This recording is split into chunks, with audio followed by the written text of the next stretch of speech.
দক্ষিণ আফ্রিকা বিরুদ্ধে জোহানেসবার্গে প্রথম একদিনের ম্যাচ খেলতে নেমেছিল ভারতীয় ক্রিকেট দল। এই ম্যাচে টিম ইন্ডিয়া 8 উইকেটে জয়লাভ করে। আর্শদীপ সিং এবং জাভেদ খানের আগুনে দক্ষিণ আফ্রিকা কার্যত জ্বলে পুড়ে খাক হয়ে যায়। মাত্র 116 রানে এইডেন মাকরামের দল অল আউট হয়ে যায়। এরপর ভারতের সামনে জয়ের রাস্তা খুব একটা কঠিন ছিল না। ঋতুরাজ গাইকোয়াড় এবং শ্রেয়াস আইয়ারের উইকেট হারালেও ভারত হাসি মুখে এই ম্যাচে জয়লাভ করে। এই ম্যাচে টস জিতে দক্ষিণ আফ্রিকা প্রথমে ব্যাট করার সিদ্ধান্ত নিয়েছিল। এই ম্যাচে ভারতীয় ক্রিকেট দলের দুই পেসার বিধ্বংসী পারফরমেন্স করেন আর্শদীপ সিং এবং আভেজ খান। এই ম্যাচে আর্শদীপ একাই 5 উইকেট শিকার করেন। 10 ওভারে তিনি মাত্র 37 রান দিয়েছেন।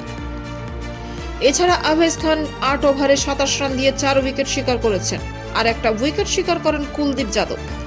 লোয়ার অর্ডারে ব্যাট করতে নেমে অ্যান্ডিল ফেলুকবায়ও 33 রান না করতে পারলে হয়তো দক্ষিণ আফ্রিকার রান 3 অঙ্ক স্পর্শ করত না। শেষ পর্যন্ত মাত্র 116 রানেই তারা অল আউট হয়ে যায়। এরপর ব্যাট করতে নামে টিম ইন্ডিয়া। ওয়ান্ডারার্সের সুপার সানডে নির্দিষ্ট সময়ের আগে শেষ হয়ে গেল ম্যাচ। 33.2 ওভার বাকি থাকতেই ভারত এই ম্যাচে জয়লাভ করে। সৌজন্যে সাই সুদর্শন এবং শ্রেয়াস আইয়ারের জোড়া হাফ সেঞ্চুরি। তবে একথা অনস্বীকার্য যে নতুন বল হাতে আর্শদীপ সিং এবং আভেজ খান প্রোটিয়াদের কোমর ওই রকম করে ভেঙে না দিলে ব্যাটারদের কাজটা এতটা সহজ হতো না। টিম ইন্ডিয়া আপাতত এই ম্যাচে 1-0 ব্যবধানে এগিয়ে গিয়েছে।